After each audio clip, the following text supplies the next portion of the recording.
नीर क्षीर निर्णय करे हंस रूप सहदान। दया रूप तेरे पद रहे सो पारखे पहचान। हंसा तू तो सबल था हल की अपनी चाल। रंग कुरंगे रंगिया तासु भया बेहाल। हंसा तू तो शरण वर्ण क्या वर्णों में तो ही। तरवर पाए पहेलियो तब ही सराहूं तो ही। कोई कहता है दिल्ली से बम्बई बहुत दूर है, और कोई कोई कहते हैं भारत से अमेरिका बहुत दूर है, और कभी कभी चर्चा में लोग बात करते हैं कि पृथ्वी से चंद्रमा की दूरी बहुत अधिक है। परंतु ये सब दूरियां बहुत कम हैं। एक दूरी है जो बहुत अधिक है, दिलों से दिल की दूरी, दिल से दिल की दूरी। पति पत्नी, भाई भाई, पिता पुत्र, बहन भाई, बेटा और माँ, अगर इनमें कुछ अनस्वाती बात हो जाती है, अगर कुछ ऐसी बात आपस में एक दूसरे से कह देते हैं जो अनस्वाती हो, जो अच्छी ना लगती हो, तो दिलों की दूरियां बढ़ जाती हैं, और एक दूसरे के पास रहते हुए, नज़दीक रहते हुए भी महीनों सालों बोलचाल नहीं होती, और ना ही साथ में बैठ के खाना होता है, भोजन होता है, ना ही एक दूसरे को देखना चाहते हैं, उनसे मिलना चाहते हैं। तो ये दिलों की दूरी सबसे अधिक है।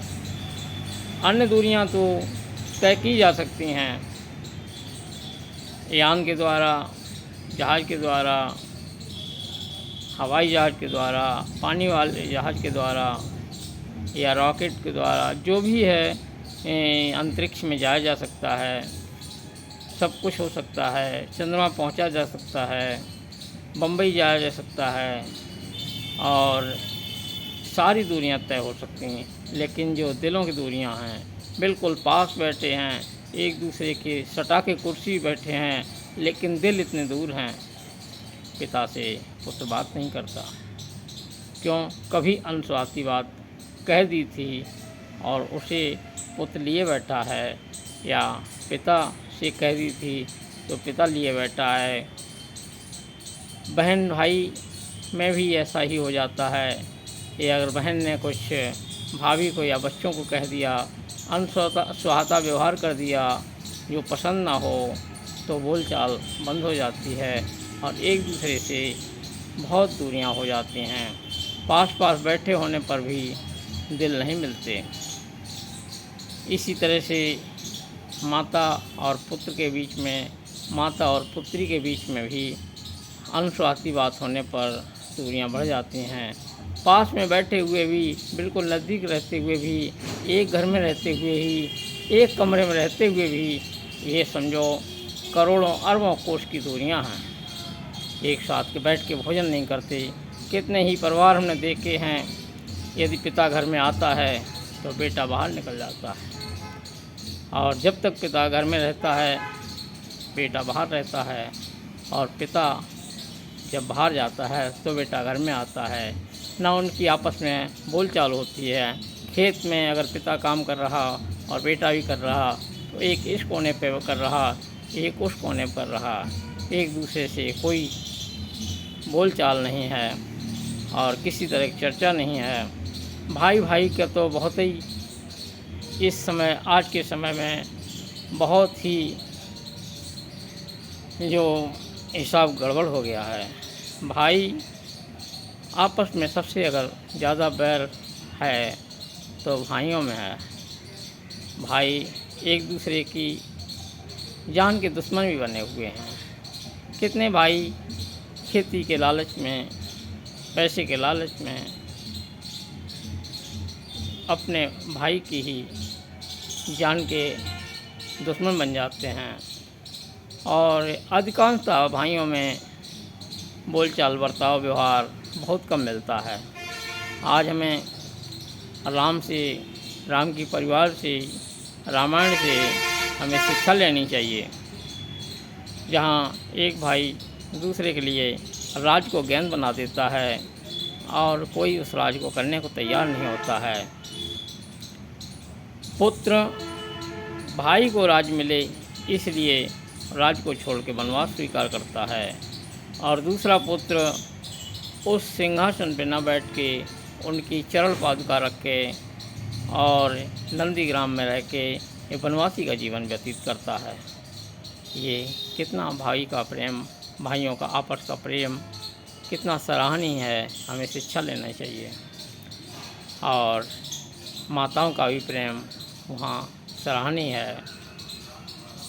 राम को कैकेयी बहुत ही चाहती थी और बड़ा ही प्रेम करती थी। वो तो एक मंत्रा के बहकावे में आके उसने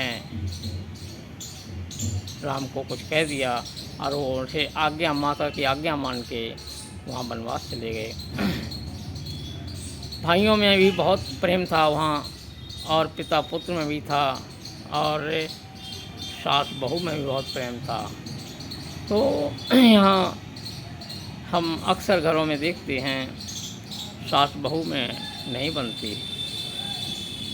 अगर सास ने कुछ कभी 10 साल पहले, 5 साल पहले कुछ बात अनस्वाती कह दी तो बहू उसे अब भी दिल से लगाए बैठती है, और अगर बहू ने कह दिया तो सास उसे अपने मन में लगाए बैठी है, और एक दूसरे से दिलों की दूरियां बनी हुई हैं। अरे ज़रा विचार करो, जब हम 1 साल पुराना कैलेंडर घर में नहीं टांगते, महीना के अंत में कैलेंडर का पन्ना पलट देते हैं, फिर हम इतनी पुरानी बातों को क्यों धरें? अरे ये तो मन की खटास को जल्दी जल्दी मिटा देना चाहिए। यही विवेकशीलता है, यही हमारा जीवन का उद्देश्य होना चाहिए। किसी से बैर ना रहे, नफरत ना रहे, ऐसा जीवन जिएं। किसी से द्वेष न रहे, किसी से नफरत न रहे, सबसे प्रेम हो, सब मेरे अपने हों, सब के हम हितकारी बनें, और सबसे निश्चलता भाव रहे। आज जो हम बो रहे हैं, आज जो हम सास ससुर माता पिता के साथ व्यवहार कर रहे हैं, ये विवेक द्वारा स्वीकारें कि कल हमारे बच्चे यदि हमें वही व्यवहार देंगे तो हमें कैसा लगेगा। अर्थात घर को स्वर्ग बनाएं, शांति में बनाएं, पीछे की बातों को भूल जाएं, ज़्यादा गहरी बातों को निकाल दें। ज़्यादा जो बातें असहनीय थी, अरे वो वक्त की नज़ाकत थी, वक्त पे कह दिया गया था, लेकिन आज उनके मन में कोई मलाल नहीं होगा आपके प्रति।